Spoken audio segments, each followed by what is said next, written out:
참 좋으신 하나님 아버지, 지난밤에도 지켜주시고 새날 새 호흡 주심에 감사합니다. 새롭게 시작된 이날 주님을 더 사랑하게 하옵소서. 주님 부르심에 따라가는 성숙한 제자 되도록 인도하여 주옵소서. 성령님 인도하심에 순종할 믿음을 더하시고 우리 영의 눈과 영의 귀가 열려 주님께서 우리에게 허락하시는 말씀을 잘 들을 수 있도록 주님께서 함께하여 주옵소서. 무더위에도 돌보시는 하나님 손길 있기에 모든 창조 세계가 성장해 감을 봅니다. 우리도 주어진 일들, 맡겨진 사명에 성실하게 하시고 주께서 친히 성령으로 충만케 하옵소서. 시간을 허비하지 않고 최선을 다해 오늘을 살아갈 힘과 열정을 허락하여 주옵소서. 먹든지 마시든지 무엇을 하든지 다 하나님의 영광을 위해 할 수 있도록 힘주시고 발걸음마다 도우시는 주님의 손길을 경험케 하옵소서. 환우들 위해 기도합니다. 건강이 연약할 때 치유와 회복의 능력을 베풀어 주시고 앞길이 막혀 기도하오니 막힌 담을 허무시는 주님 강한 손을 경험케 하사 좋은 것으로 필요한 때에 주님의 응답을 경험케 하옵소서. 물질 어려움 없도록 도우시고 일터는 안정되게 하시며 모든 삶의 자리마다 주님 주시는 평안을 누리게 하옵소서. 아직 끝나지 않은 무더위에도 건강 지키시고 오늘도 영으로 함께 하시길 간절히 소원하오며 예수님 이름으로 기도합니다. 아멘. 오늘 아침 우리에게 주시는 하나님 말씀은 이사야 29장 1절에서 14절 말씀입니다. 이사야서 29장 1절에서 14절 말씀 한 절씩 교독하겠습니다.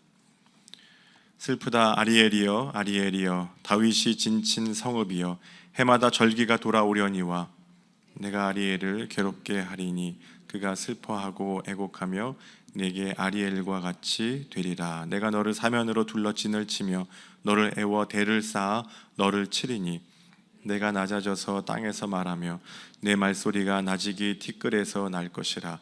내 목소리가 신접한 자의 목소리같이 땅에서 나며 내 말소리가 티끌에서 짓거리리라. 그럴지라도 내 대적의 무리는 세미한 티끌 같겠고 강포한 자의 무리는 날려가는 겨 같으리니 그 일이 순식간에 갑자기 일어날 것이라.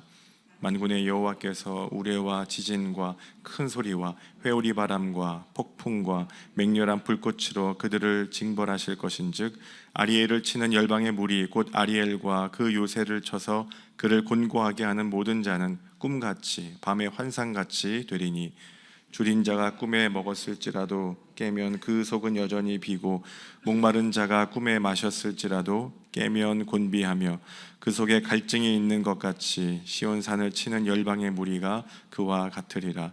너희는 놀라고 놀라라. 너희는 맹인이 되고 맹인이 되라. 그들의 취함이 포도주로 말미암음이 아니며 그들의 비틀거림이 독주로 말미암음이 아니니라. 대저 여호와께서 깊이 잠들게 하는 영을 너희에게 부어주사 너희의 눈을 감기셨음이니 그가 선지자들과 너희의 지도자인 선견자들을 덮으셨음이라. 그러므로 모든 계시가 너희에게는 봉한 책의 말처럼 되었으니 그것을 글 아는 자에게 주며 이르기를 그대에게 청하노니 이를 읽으라 하면 그가 대답하기를 그것이 봉해졌으니 나는 못 읽겠노라 할 것이요 그를 모르는 자에게 주며 이르기를 그대에게 청하노니 이를 읽으라 하면 그가 대답하기를 나는 그를 모른다 할 것이니라. 주께서 이르시되 이 백성이 입으로는 나를 가까이하며 입술로는 나를 공경하나 그들의 마음은 내게서 멀리 떠났나니 그들이 나를 경외함은 사람의 계명으로 가르침을 받았을 뿐이라. 그러므로 내가 이 백성 중에 기이한 일 곧 기이하고 가장 기이한 일을 다시 행하리니 그들 중에서 지혜자의 지혜가 없어지고 명철자의 총명이 가려지리라. 아멘. 오늘 본문 29장 앞부분 함께 나눴습니다. 이렇게 시작을 하죠. 아리엘이여 아리엘이여 이렇게 시작을 합니다. 아리엘이라는 아주 독특한 이름이 나옵니다. 성경 전체에서는 여기서만 나오고 있고요. 이 말은 예루살렘을 가리키는 말입니다. 히브리어로는 하나님의 사자 또 하나님의 제단 이런 뜻이에요. 그러니까 이 두 가지 뜻을 다 같이 가지고 있습니다. 예루살렘에는 하나님의 성전이 있죠. 그리고 제물을 태우는 곳인데 예루살렘이라는 하나님의 성읍이 마치 제물을 태우듯이 그런 모습이 될 것이다 라는 슬픈 이야기입니다. 그래서 아리엘이여 이렇게 부르죠. 이사야는 이 이름을 부름으로 유다 백성에게 임할 하나님의 심판을 예고하고 있습니다. 아수르의 군대가 예루살렘을 사면으로 에워쌉니다. 그리고 그 성이 마치 제단에 제물을 드리는 것처럼 그런 형국이 되죠. 하나님께서는 그 심판 가운데도 예루살렘을 버리지 않으시고 도와주십니다. 아수르 왕 사네립의 군대가 하룻밤 사이에 무너진 사건을 보면서 그 역사가 실제로 일어난 걸 보게 됩니다. 근데 이 놀라운 구원 사건 이후에는 이사야는 근본적인 문제로 시선을 돌려서 우리에게 말씀을 전해주고 있습니다. 백성들이 영적으로 취한 사람 같습니다. 비틀거립니다. 그리고 하나님께 바른 길을 보고 걸어가지 못합니다. 마치 눈을 감고 길을 걸어가는 것처럼 그렇게 걸어갑니다. 하나님 말씀을 통해 아무리 참뜻을 이사야 선지자를 통해 전하려고 하지만 그 뜻을 깨달아 알지를 못합니다. 그런데도 반복해서 겉으로는 절기를 지키고 또 제사를 드리는 이 신앙의 형식은 계속 반복되고 있는 겁니다. 그런데 하나님을 향한 진심이 없습니다. 마음이 없습니다. 13절 말씀인데요, 이사야는 형식뿐 아니라 마음을 다하는 신앙인이 되라고 오늘 우리에게 권면합니다. 13절 같이 읽어봅니다. 주께서 이르시되 이 백성이 입으로는 나를 가까이하며 입술로는 나를 공경하나 그들의 마음은 내게서 멀리 떠났나니 그들이 나를 경외함은 사람의 계명으로 가르침을 받았을 뿐이라. 가까이 합니다. 그리고 공경합니다. 정말 실제로 거리상으로 가까이 나아갔다는 것입니다. 하나님께 제단으로 예배로 나아갑니다. 그리고 공경하다라는 뜻은 무겁다라는 뜻이에요. 누군가를 높인다, 무시하지 않는다, 사랑하는 마음으로 대한다, 이런 뜻입니다. 그런 마음으로 대했는데 예배의 형식과 언어에 있어서는 정말 누가 봐도 부족함이 없었습니다. 잘하는 것처럼 보였습니다. 그런데 뭐가 없대요? 마음은 내게서 멀리 떠났나니, 이렇게 기록합니다. 마음은 히브리어로 레브입니다. 그 마음의 중심을 말합니다. 하나님의 마음을 알고 하나님께서 원하시는 대로 살고 그 뜻대로 행해야 되는데 마음은 없는 겁니다. 형식만 있습니다. 이건 1절에서 4절까지 하나님께서 아리엘을 사면으로 에워싸고 괴롭히시겠다, 이런 하나님의 심판 선언과 같이 맞닿아 있습니다. 그래서 13절의 이 책망은 계속 이어져 온 심판의 근본 원인을, 이유를 말씀하고 있는 것입니다. 마음이 없는 하나님 앞에서의 신앙생활. 여러분, 우리가 마음이 없으면 빈 껍데기라고 하죠. 하나님을 믿는 것은 우리가 오늘 찬양한 것처럼 진심이 되어야 하는 줄 믿습니다. 하나님께 진심으로 나아가야 합니다. 하나님을 사랑하는 것도 진심이어야 되고, 우리가 교회당에 오는 것도 진심이어야 되고, 또 말씀을 읽거나 기도할 때도 하나님 앞에서 진심이어야 합니다. 그 말은 우리 마음을 다하는 것이죠. 신앙생활은 주님의 마음으로 우리의 마음을 돌이키는 것입니다. 하나님 마음의 뜻을 아는 것입니다. 하나님 마음을 헤아려 알려고 노력하는 과정이 신앙생활이죠. 주님께 받은 사랑을 깨닫고 그 사랑을 세상에 전하며 실천하는 것, 그게 바로 신앙생활입니다. 이 말씀은 다시 예수님의 입술을 통해서 한번 선포됩니다. 마가복음 7장 6절과 7절에 보면 예수님이 그렇게 말씀하세요. 이사야가 너희 외식하는 자에 대하여 잘 예언하였도다. 기록하였으되 이 백성이 입술로는 나를 공경하되 마음은 내게서 멀도다. 사람의 계명으로 교훈을 삼아 가르치니 나를 헛되이 경배하는도다. 예수님의 시대에 와서도 똑같은 일이 반복되었다는 것입니다. 형식은 있습니다. 그런데 마음은 멀다는 겁니다. 이 당시 유다 백성들, 그리고 예수님 당시 바리새인들, 또 오늘 우리 살아가는 이 현대의 오늘날의 그리스도인들에게도 마찬가지인 것 같습니다. 우리의 문제는 내가 얼마큼 하나님 앞에 나아가냐도 중요하지만 우리의 마음입니다. 내 마음으로 정말 하나님을 바라보고 있는가? 입으로는 가까이 하되 마음은 멀어져 있다. 이게 우리 그리스도인들에게 주시는 하나님의 말씀입니다. 그러면 형식은 필요하죠. 절기와 제사와 또 기도 자리를 통해 주님 우리를 만나 주시기 때문입니다. 그 자리를 통해 주님께 또 가까이 나아갈 수 있습니다. 그런데 그 형식이라는 그릇에 마음이 담겨 있어야겠죠. 우리 마음이 담겨 있어야 됩니다. 말씀을 듣고 진심으로 삶의 한 걸음이라도 주님을 닮아갈 수 있도록 우리 마음을 담아 형식으로 나아가야 됩니다. 그렇게 성경은 곳곳에서 이 마음의 문제를 우리에게 보여주고 있습니다. 사무엘이 이새의 아들들 중에 왕을 세우죠. 그때 외모가 훌륭한 엘리압을 봅니다. 큰아들을 봐요. 그를 보고 하나님이 선택한 자라고 여겼지만 하나님은 사무엘에게 그렇게 말씀하시죠. 사람의 외모를 보거니와, 사람은 사람의 외모를 보거니와 나 여호와는 중심을 보느니라.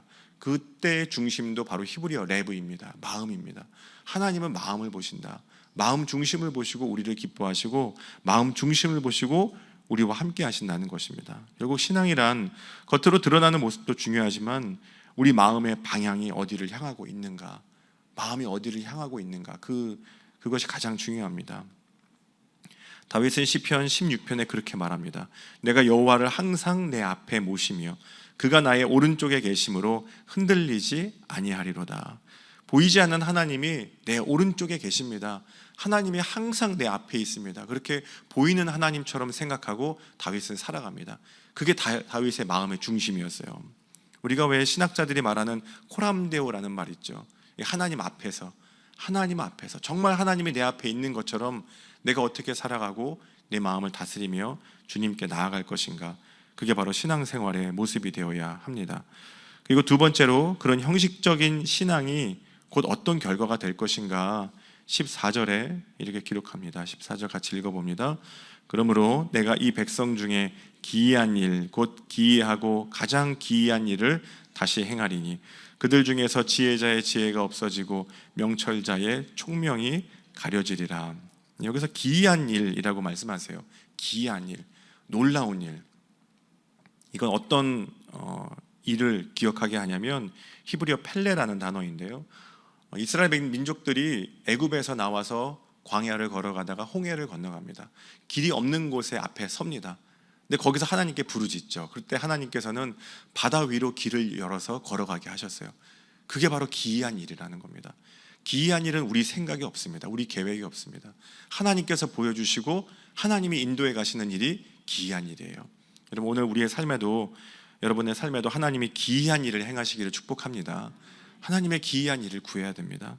기이한 은혜에 대해 성경은 분명히 말합니다. 나에게 있는 지혜와 지식과 내 경험은 완전히 사라지는 것, 완전히 무너지는 것, 그게 무너지고 하나님께서 행하실 일을 기대하는 것, 그게 기이한 일입니다. 하나님은 그렇게 사람의 방법이 아니라 하나님의 방법으로 세상 모든 것들을 다스리시고 우리 인생을 인도해 가십니다. 사람의 지식과 방법이 있죠. 우리가 할 수 있는 능력이 있죠. 경험도 있습니다. 그런데 하나님께서 행하시는 일이 바로 기이한 일입니다. 우리가 생각할 때 가장 완벽해 보이지만 오히려 사람의 생각과 방법이 걸림돌이 될 때가 있습니다. 그 걸림돌을 내가 내려놓고 하나님의 은혜가 가장 필요합니다. 주님의 손이 우리 인생에 와서 닿아야 됩니다. 그런 기도를 주님께 드려야 됩니다. 사도 바울은 훗날 이 말씀을 십자가의 도를 설명하는 데 사용합니다. 고린도전서 1장 19절에 기록된 바 내가 지혜 있는 자들의 지혜를 멸하고 총명한 자들의 총명을 패하겠다. 이게 바로 이 말씀을 인용한 것입니다. 우리가 지혜 있다고 말을 합니다. 그리고 능력 있다고 말을 합니다. 그런데 사람들의 지혜를 멸하고 총명한 자들의 총명을 패하겠다. 왜냐하면 세상에서 가장 지혜로운 것이 십자가이기 때문에 그렇습니다. 가장 놀라운 하나님의 능력이 십자가이기 때문에 그렇습니다. 바울이 전하고자 하는 것은 그것이었어요. 사람들은 십자가를 지혜롭지 못한 것, 어리석은 것, 미련한 것 이렇게 생각했습니다. 얼마나 사람이 미련하면 저렇게 죄를 짓다가 저기에 달려 죽을 수밖에 없나, 그런 생각을 한 것이죠. 그런데 바울은 이 어리석어 보이는 십자가가 세상의 그 어떤 지혜보다 가장 아름다운 지혜라고 합니다. 가장 높은 지혜라고 합니다. 사람의 지혜로는 결코 만들어낼 수 없는 구원의 길, 십자가의 길, 우리에게 영원한 생명을 주신 그 길이 사도 바울이 보기에는 하나님의 기이한 일입니다. 우리가 할 수 없는 것, 그 놀라운 길을 우리에게 허락해 주신 것이죠. 우리 마음을 다시 어떻게 하나님께로 돌이킬 수 있을까요? 우리 영의 눈을 열고 영의 귀를 열고 하나님의 말씀을 내 안에 받아들이는 것입니다. 주님의 말씀에 순종하며 그 길을 걸어갈 때 우리가 하나님의 마음을 알 수 있습니다. 이사야 26장에서 나눴죠. 심지가 견고한 자를 평강의 평강으로 지키겠다. 여기서 말하는 심지가 견고한 자, 우리 마음을 하나님께로 돌이키는 사람을 말합니다. 하나님의 마음으로 살아가는 사람. 그래서 오늘 본문 말씀을 통해 우리에게 주시는 것처럼 우리 입술은 때로 하나님을 향해 열려 있다고, 하나님을 향해 있다고 생각할 때가 많습니다. 하지만 정말 중요한 것, 우리 마음이 하나님을 향하는 것, 진심으로 하나님을 대하는 것, 하나님의 말씀을 내 마음속에 품고 살아가는 것, 그렇게 진심으로 주님 말씀 앞에 서는 것이 가장 중요한 것임을 오늘 본문을 통해 이야기합니다. 이 말씀을 통해 그렇게 우리 믿음을 회복하고 주님께서 함께 하시는 주님의 마음을 알고 또 오늘도 기이한 은혜를 우리에게 베풀어 주시기를 간절히 축원합니다. 함께 기도하겠습니다. 살아계신 하나님 아버지, 오늘 들려주신 말씀처럼 우리 입술과 그리고 우리의 삶과 우리의 마음이 하나가 되게 도와주옵소서. 주님을 향해 다시 섭니다. 주님을 향해 그 말씀을 기억하고 또 기도하며 나아갑니다. 주님 바라오니 우리 힘으로는, 우리 능력으로는, 우리 지혜와 지식으로는 할 수 없을 때에 우리의 삶에 기이한 일을 허락하여 주옵소서. 기적 같은 은혜를 베풀어 주옵소서. 오늘도 말씀 따라 살게 도와주시고 내 스스로 지혜롭다 여기는 교만은 내려놓고 어린아이처럼 겸손하게 주님 앞에 맡기고 모든 삶을 맡기고 기도 제목도 맡기고 나아가는 그런 믿음의 사람 될 수 있도록 주님 은혜를 더하여 주옵소서. 이제는 우리 구주 예수 그리스도의 은혜와 하나님 아버지의 크고 놀라우신 사랑하심과 성령님의 인도하심이 오늘도 주님 말씀을 기억하며 주님을 향한 마음을 품고 믿음으로 나아가는 모든 하나님의 사람들 위해 이제와 영원히 함께 하시기를 간절히 축원하옵나이다. 아멘.